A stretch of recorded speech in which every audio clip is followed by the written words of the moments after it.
오늘은 에스라 마지막 장입니다. 10장이고요. 지난주 혹시 말씀 기억나시는 분? 9장에 한호 무슨 내용이었어요? 맞아, 회개기도 했죠. 에스라가 이스라엘의 범죄를 보고 회개기도를 했습니다. 맞죠? 찍고 뜯었죠? 뜯으면서 회개기도를 했어요. 자, 그러면 우리가 지금 에스라서를 보니까 우리가 에스라가 어떤 사람인지 다시 한번 마지막이니까 한번 짚고 넘어가 보도록 하겠습니다. 자, 에스라는 어떤 사람이죠? 누구의 도우심을 받았던 사람이죠? 누구의? 여호와의 도우심을 입은 자였죠? 자, 여호와의 도우심을 입은 자였습니다.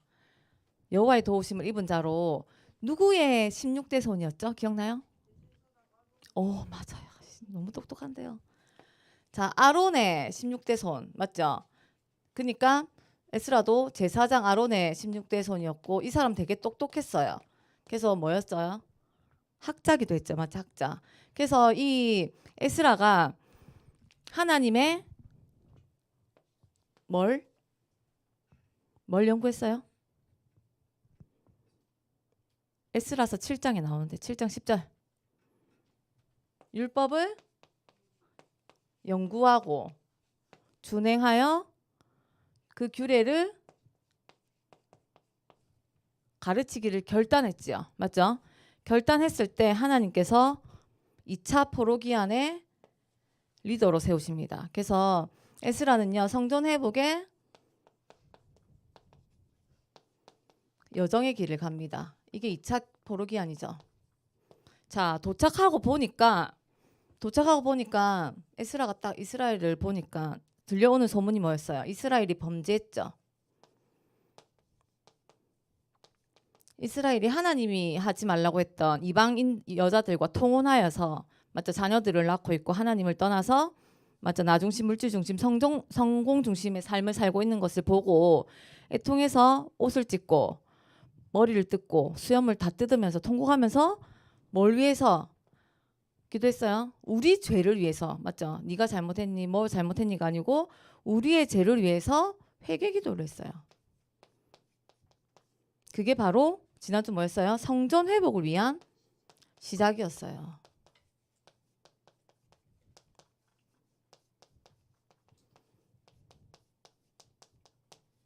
이게 에스라입니다. 자, 그래서 에스라가 그 성전 회복을 위해서 눈물로 기도하고 있을 때 오늘 우리가 10장 읽었던 그 내용이 이어지는 거예요. 자, 눈물로 에스라가 기도하고 있었어요. 하나님의 성전 앞에 엎드려서 울며 기도하고 죄를 잡아가고 있을 때 많은 백성들이 같이 크게 통곡하면서 이스라엘 중에 백성의 남녀가 큰 무리가요. 에스라 앞에 같이 모인 거예요. 근데 그 에스라에게 누가 찾아오냐면 오늘 2절에 보면요. 엘람 자손 중 여히엘의 아들 스가랴 아니고 스가냐예요. 알겠죠?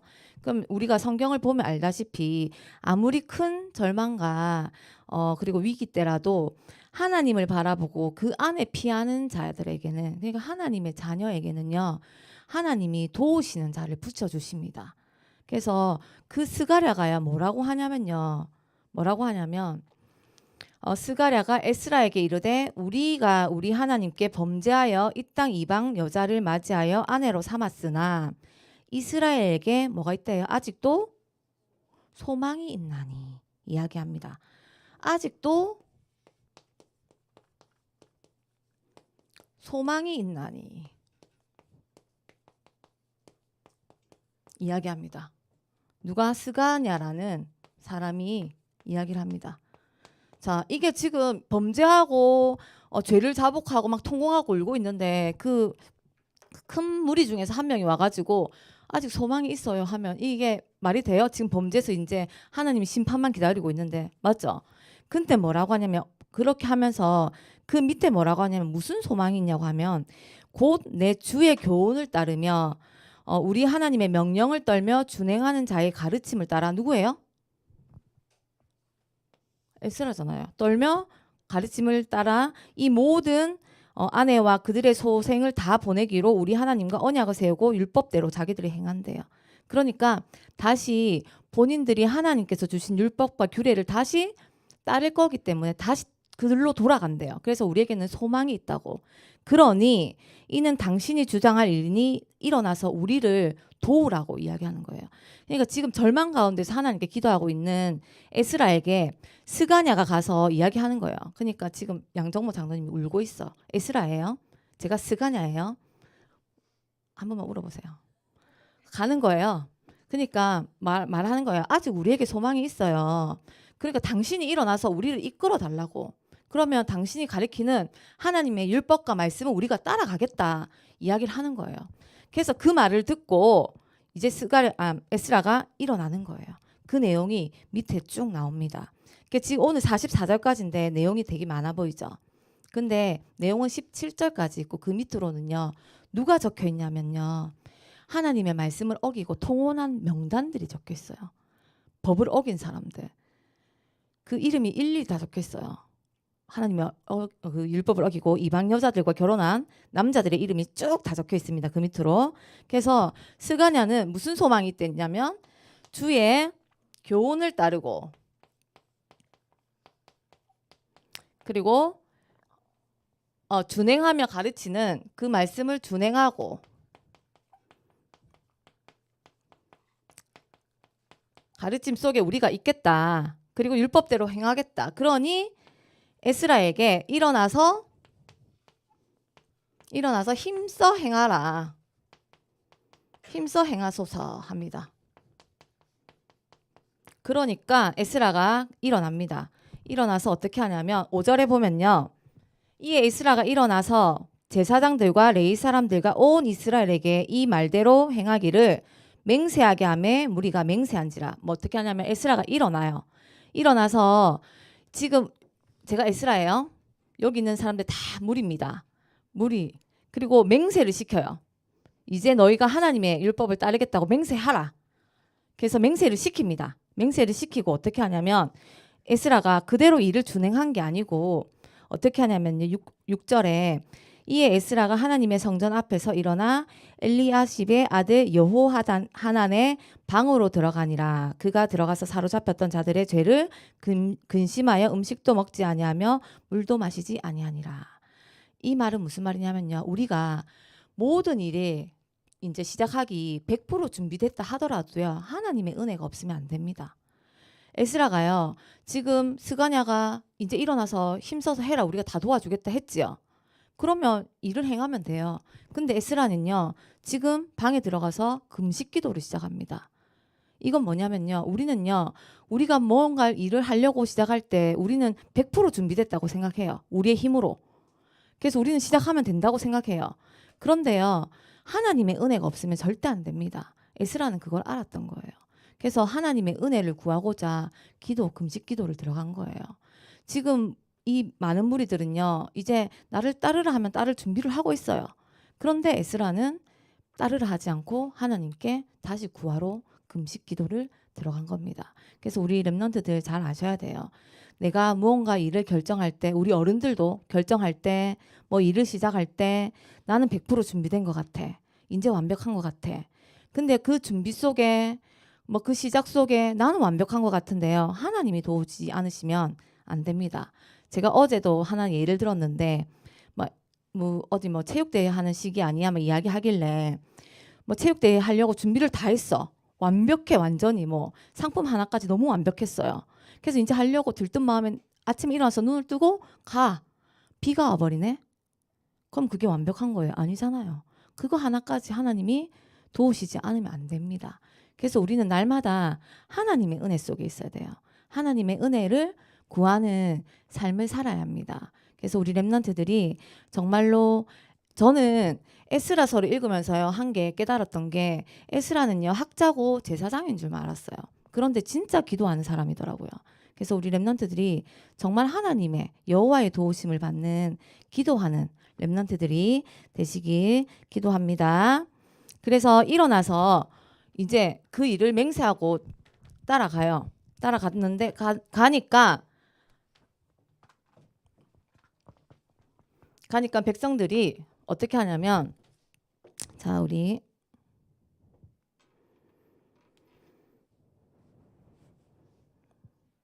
12절에 이야기합니다. 위에 보면 어떻게 하냐면 이제 공포를 해야 다 따라오고 내 말씀대로 준행하지 않으면 모든 재산을 몰수하고 이제 막 하겠다 하니까 12절에 모든 회중이 큰 소리로 대답하여 이르되 당신의 말씀대로 우리가 마땅히 행할 거라고 하거든요. 말씀대로 자 마땅히 행한다고 합니다. 자 마땅히 행해서 따라갑니다. 그래서 그 말씀에 맹세해요. 맹세해서 따라갑니다. 맹세하는 백성들. 그런데 우리 15절 한번 찾아보시겠어요? 15절? 15절에 보면요. 오직 아사엘의 아들 요나단과 디가의 아들 야스야가 일어나 그 일을 반대하고 무술람과 레이 사람 사부대가 그들을 돕더라. 꼭 무리 중에서 이렇게 반대하는 사람이 있어요. 다 찬성하고 가는데요. 오직 누구와 누구가 반대를 하더라. 반대하는 사람이 일어났어요.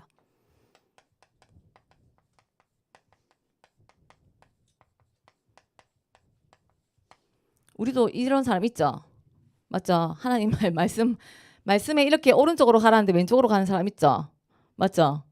근데 말씀은 오른쪽인데 나도 그렇게 맞다고 생각하는데 내 행동과 내 삶이 왼쪽으로 가는 사람도 있죠? 맞죠?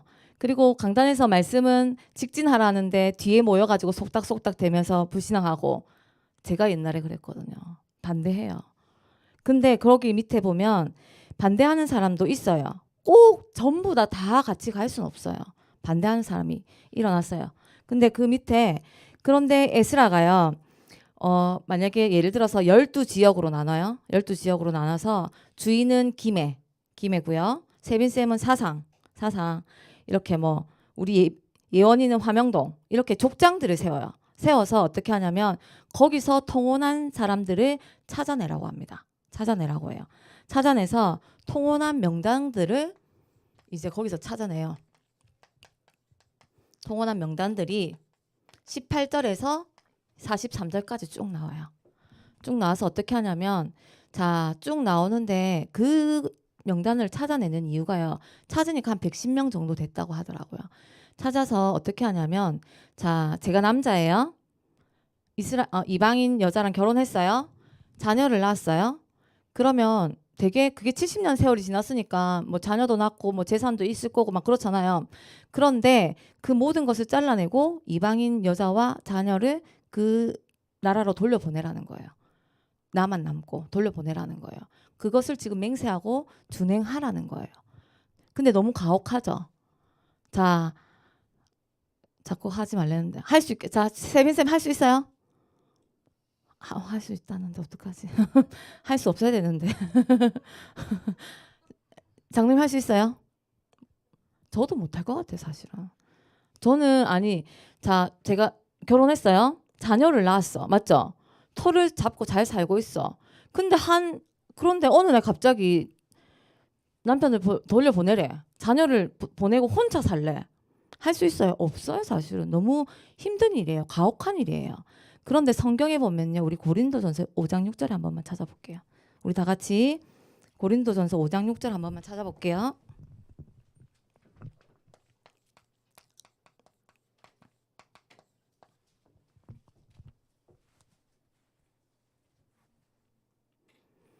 자, 너희가 자랑하는 것이 옳지 아니하도다. 적은 누룩이 온 덩어리에 퍼지는 것을 알지 못하느냐. 자, 작은 이 덩어리 하나가요. 온 덩어리, 온 데 다 퍼지는 거예요. 온 군대에. 자, 이게 어떻게 퍼지는지 우리 오늘 성경으로 한번 다시 볼게요. 오늘 성경에 보면요. 자, 그 통혼한 명단들이 나온다고 했지요. 자, 우리 에스라서 10장 18절에 보면요. 자, 그 명단들이 쭉 나온다고 했어요. 근데 제사장의 무리 중에 자, 명단에 왜 제일 처음에 통혼한 명단의 제일 앞쪽에 지금 제사장의 명단이 나와요. 제사장은 뭐 하는 사람들이에요? 예배드리는 사람이죠. 근데 지금 제사장의 무리 중에 이방인의 데리고 와서 결혼한 사람이 있어요. 자, 그 제사장의 그 물이 그 적은 덩어리가 어떻게 퍼지냐? 밑으로 가보세요. 23절에 레위 사람 중에는 글로 퍼져요. 그리고 쭉쭉쭉쭉쭉 가니까 쭉쭉 가서 24절에 노래하는 사람 중에는 25절에 이스라엘 백성 중에는 그 작은 덩어리가요. 쭉쭉쭉 퍼져서 이스라엘 온 백성에게 퍼집니다. 그 덩어리가. 그래서 하나님이 작은 죄악도 남기지 말고 다 뽑으라는 거예요. 그래서 우리 렘넌트들 한번 곰곰이 생각해 보세요. 아, 이것 좀은 괜찮을 것 같아.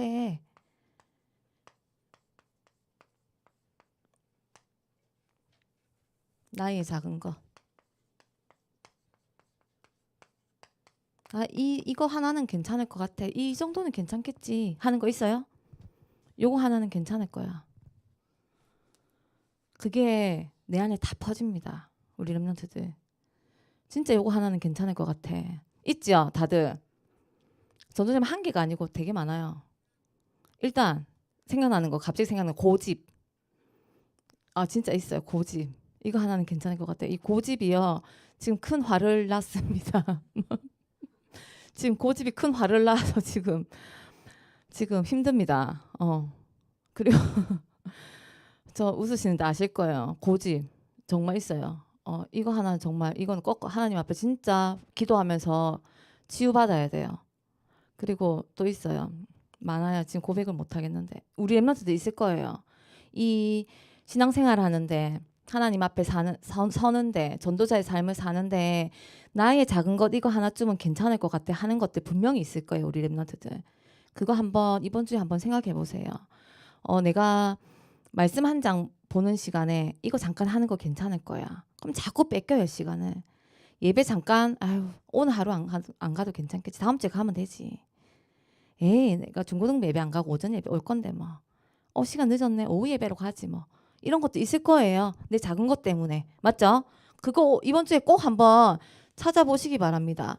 그리고 정말로 말씀이 기준이 되는 그 삶을 살 수 있도록요. 하나님 앞에 맹세하시기 바랍니다. 그게 바로 말씀입니다. 맞죠? 말씀입니다. 그래서 이번 주 암송구조 우리 한 번만 읽어볼까요? 한번 우리 주보에 있죠?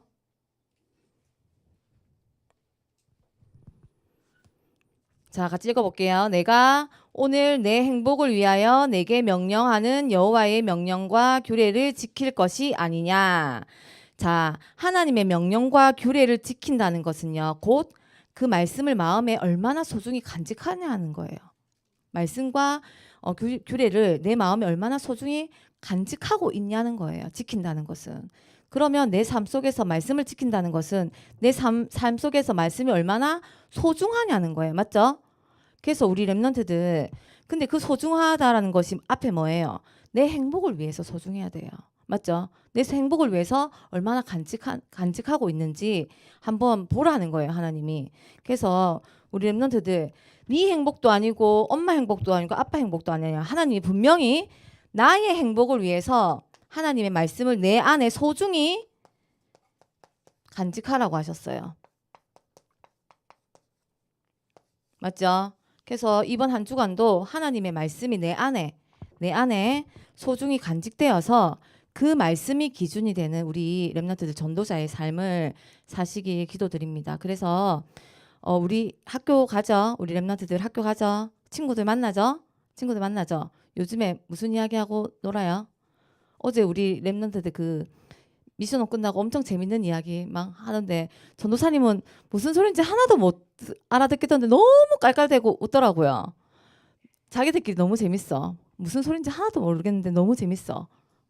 그래서 제가 옆에서 뭐 하고 있던 선생님한테 우리도 저렇게 놀아니까 모르겠는데 공감이 하나도 안 되는데 너무 재밌는데 어떤 한 선생님은 너무 공감을 잘하고 노는 거예요.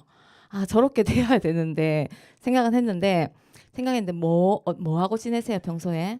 근데 그 시간을 조금만 할애하셔가지고 조금만 할애하셔서 그 마음에 하나님의 말씀을 조금만 담으시기 바랍니다. 우리 렘넌트들 말씀을 담으셔서 진짜 내 삶의 기준이 내 행복의 기준이 하나님의 말씀이 되기를 우리 렘넌트들 예수 그리스도 이름으로 기도드립니다.